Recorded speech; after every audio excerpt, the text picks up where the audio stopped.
Hip-hop since 1987.com.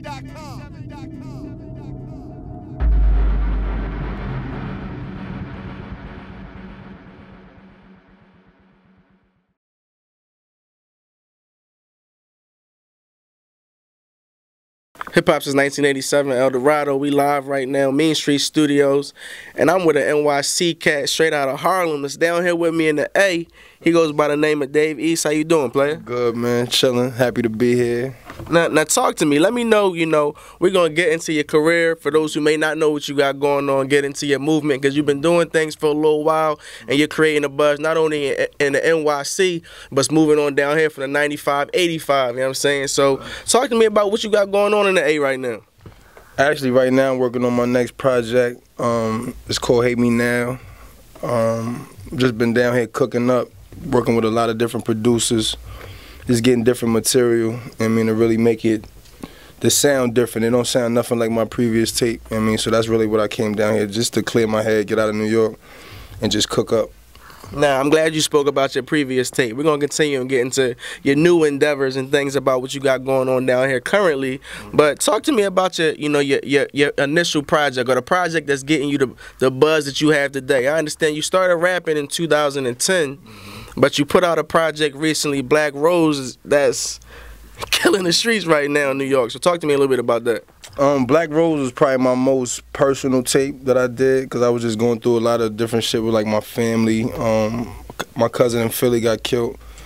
My older brother was doing time. I had a younger brother was locked up. Like, this all was happening back to back, and I was recording during that whole process of all of that happening. So that's why I think Black Rose just hit people different, because it's real life shit on there. But that was, I just feel like my whole shit stepped up by the time I got the Black Rose, from the lyrics to the storytelling to the production. It just came together, right? As we gave mention to, you came into the game, or you began rapping in 2010, and your role, or the role you're traveling to success, you encountered one of the NBA's best, former NBA MVP Kevin Durant. I understand when you initially started, you were rapping over his beats and recording music with him. Talk to me about your relationship with KD. KD, that's the homie, man. Like, we actually met playing ball, playing against each other in different AAU tournaments and stuff like that. So he knew me from basketball. So later on, once he found that I was rapping, his older brother, me and him later on was at a school in Baltimore. His older brother, Tony, was my roommate. So I'd be coming in the crib rapping or whatever. And Tony was telling me, like, yo, Kevin got the studio out in Oklahoma. We need to go out there so you could cook up. I'm like, all right, that's dope, let's do it. Went out there, I ended up doing a whole tape called American Greed. That was my second mixtape I did. I did the whole tape out there with Kevin, that's when I first really linked up with Jalil, a couple other producers he put me on with. That was through Kevin.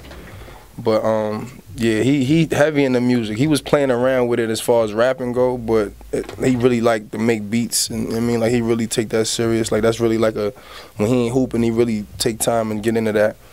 But yeah, that's my bro. That's forever. Yeah.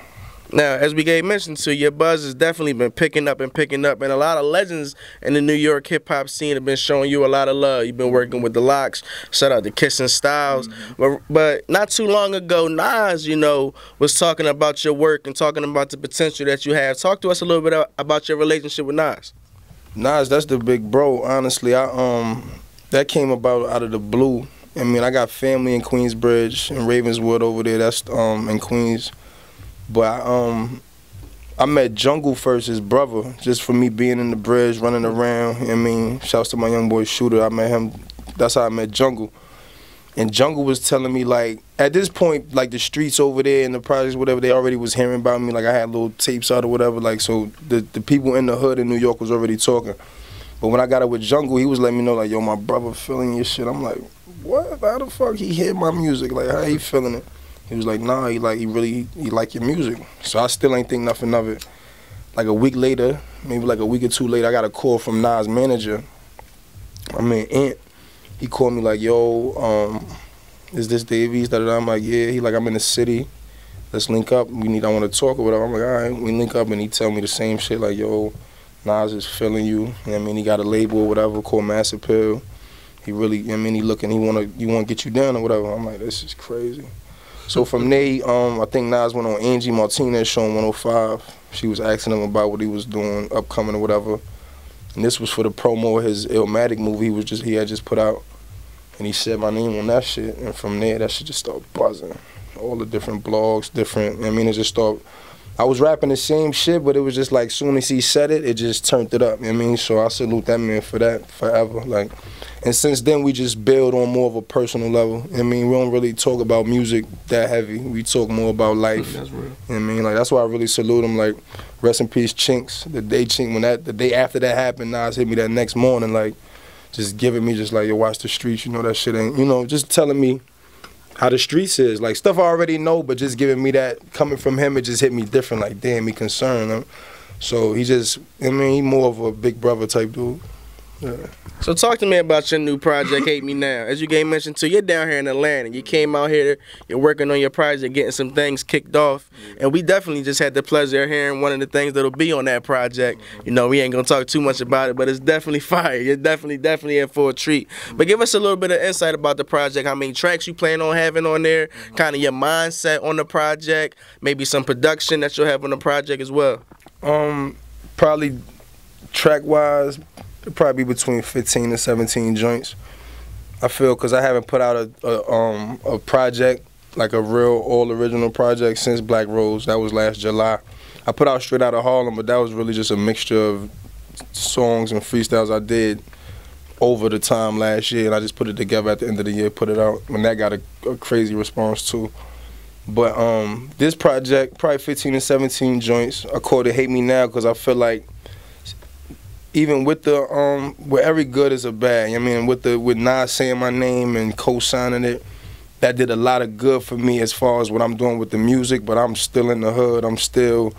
My living conditions haven't really changed, as far as, where my music has went. So I have to deal with all of the bickering and the hearing the little chatter in the streets and the, people thinking I got more than I got and seeing it on MTV, all that different stuff. It just create a lot of illusions and assumptions in the streets that I grew up in and people I knew forever. So I just feel like Hate Me Now. Like, if you're gonna do it right now, because I'm gonna only continue trying to kill, trying to make my mark in this game. So that's why I titled it that. Now I gotta for a moment pause on the music, and for those who may not know, you have a lot of love for basketball. You gave mention to playing basketball with Kevin Durant. You played basketball for the Richmond Spiders. I also understand you're a New York Knicks fan. The 4th pick in the draft. What y'all gonna do this season? I hope we win, man. We got Phil in the office. I always hope we win. Melo, my favorite player personally. That's my favorite basketball player. I've been a fan of him since I was playing ball and he was at Syracuse. I wore number 15. Like, I was trying to. Melo was my man. Like, But so I want New York to win, of course. Like, Melo here, like, but they just it don't be clicking. But I hope they get it this year. I'm always rooting. I'm a New York fan till I go, but they need something. They need something. Yeah, Phil in there, man. You gotta make it happen. He might find a way to make it happen. You gotta make it happen somehow. Now, what you finding, what you saying, that your success is changing, but your living condition isn't changing. You aren't changing. How you view the world isn't changing. What's the biggest misconception you think you found being in the music business or the entertainment business so far, from maybe being on the bench and looking at it and thinking about what it might be, to actually being a starter now? You know what I'm saying, and taking the big shots and seeing what it really is. I think the biggest misconception that people have, like kids or whatever, sitting in the crib watching TV or whatever, is they really be thinking a lot of them rappers is living that life. Or really like got what they see and they have. A lot of that don't be that at all. When you really get around it and see, it don't be that. It be an illusion.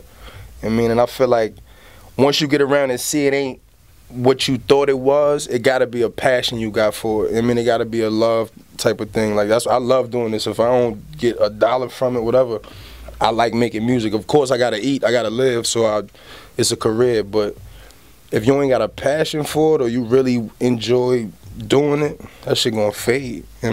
So that's how I feel about it. So you out here in Atlanta working right now. You're going to continue to heat up the streets with shows and music in NYC. We know you got a new project, Hate Me Now, that'll be dropping sometime in the summer, I believe. Yeah. So as the year 2015 continues, what else can we expect from Dave East? Just more fire, a tour. I'm going on tour this summer. Like probably around the time of the tape, or a little after the tape, probably going to tour. Just more visuals, you know. I'm just building. I'm the brand ambassador for Rockaware, so I'm gonna be doing a lot of the campaigning with them. That's major. Yeah, but just a lot of building, a lot of new merchandise, clothing. You know what I mean? Just a lot more. You know what I mean? I ain't slowing up nothing, so just expect a lot more.